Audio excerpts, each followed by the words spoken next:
When the road turns skywards and the world's best riders are pushed to their limits, one name echoes above most of them, and that is Jonas Vingegaard. Jonas Vingegaard has achieved extreme success in a short time: 2 Tour de France's, countless stages and various stage races, and many overall stage wins as well. And sometimes his attacking nature has even come from a very far distance, devastating and calculated, that breaks the spirit of the peloton and most times secures the victories. And in today's video, we're going to look at 5 of his longest and most explosive attacks of his career. But before we start the video, make sure to hit the like button and subscribe to the channel to check more, to stay up to date with all things here on the channel. The first attack on this list, and the shortest one, came at the Vuelta España 2023 on stage 13 and was one of the most iconic stages of the race. The peloton had already endured the legendary Col de Basque and the Bandel before confronting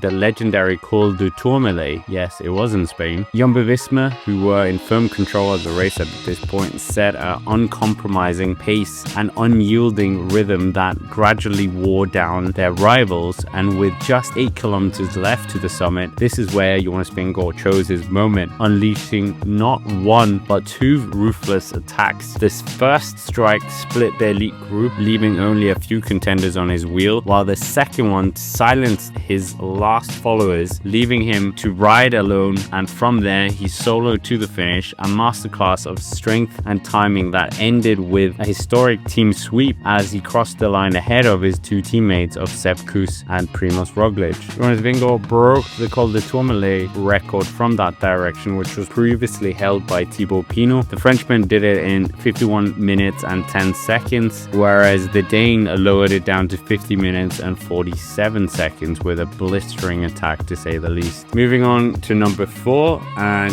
this attack came at the Gran Camiño in 2024 on stage 3. At this point in the race, he was already in firm control, as on stage 1 the time trial had been neutralized. On stage 2 he won the stage there with an attack 3.4 kilometers from the finish, and on this stage there was a 7-man breakaway that had built up a substantial lead as they began on one of the climbs, but that lead didn't last long. Once the race's big names began to make their moves, with just under 15 kilometers to go, Vingegaard attacked hard, catching the front of the race alongside Pablo Castillo. Soon after, the 2-time Tour de France champion dropped his companion in the dust and continued on alone towards another brilliant victory, and this also extended his overall lead. And what was absolutely astonishing of this year's edition of the race was he won every single road stage that was competitive apart from that first one, but that was a very long attack from him. Next, coming in to the third attack, and this came at the Critérium du Dauphiné on stage 5 in 2023. This Dauphiné stage was an ominous marker ahead of the Tour de France, a moment of instinct turning into a masterpiece as the race approached the final climb of the day. The Croix de Tissy race leader at the time, Miguel Biel, crashed and the peloton ignited. Richard Carapaz had launched a stinging attack, and Vingegaard, with Julian Philippe briefly on his wheel, expertly climbed onto his rival's wheel. Conserving energy for a kilometer, Vingegaard simply marked Carapaz as they caught the day's breakaway, but then with a seated acceleration that Carapaz simply couldn't follow, Vingegaard launched his decisive attack. He crested the summit with 35 seconds of a lead, leaving a fractured and unruly chase group behind him. Vingegaard then proceeded to cruise to victory on the 14-kilometer run to the finish, winning the stage by 31 seconds and seizing command of the overall standings and the yellow jersey. And this is what he said after the stage. No, actually I didn't want to attack today. I just wanted to defend myself, and then they attacked, and I was working with Richard, and then he couldn't follow anymore.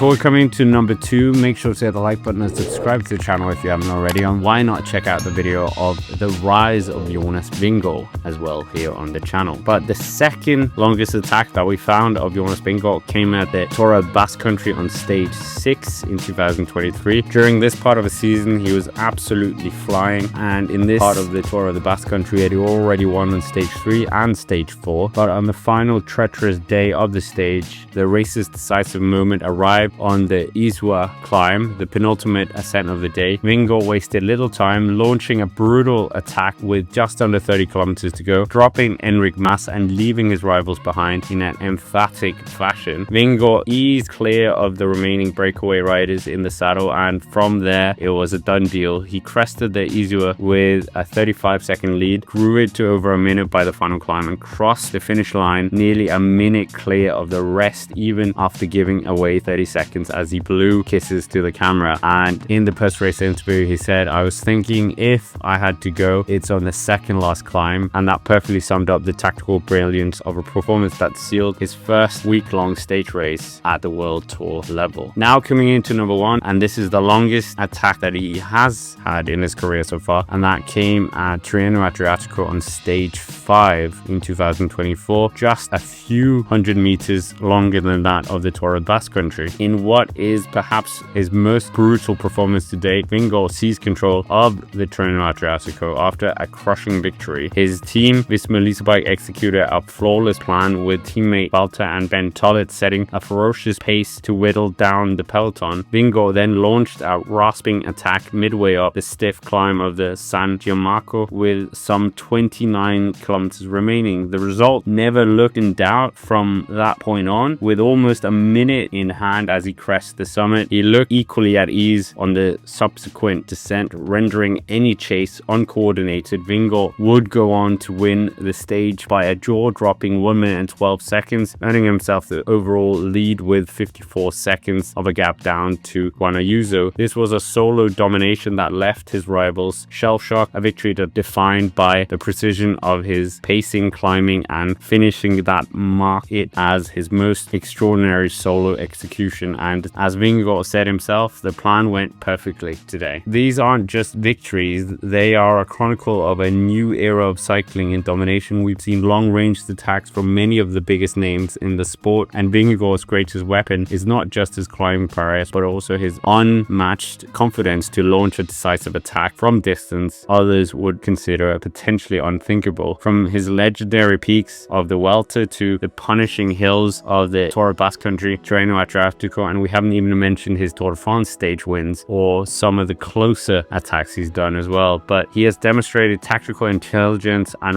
raw power that allows him to control a race and that shatter it with a single long-range move most of the time. Each of these rides is a testament to his unique style, and together they paint a picture of a champion who doesn't just win, but he breaks his rivals as well. Anyways, with that, that's basically it for this video. Make sure to hit the like button, and why not check out the video of Jonas Vingegaard, the rise of him, or this video here about the scary truth of Tadej Pogačar part 2. But for now, thank you for watching, and I will see you around.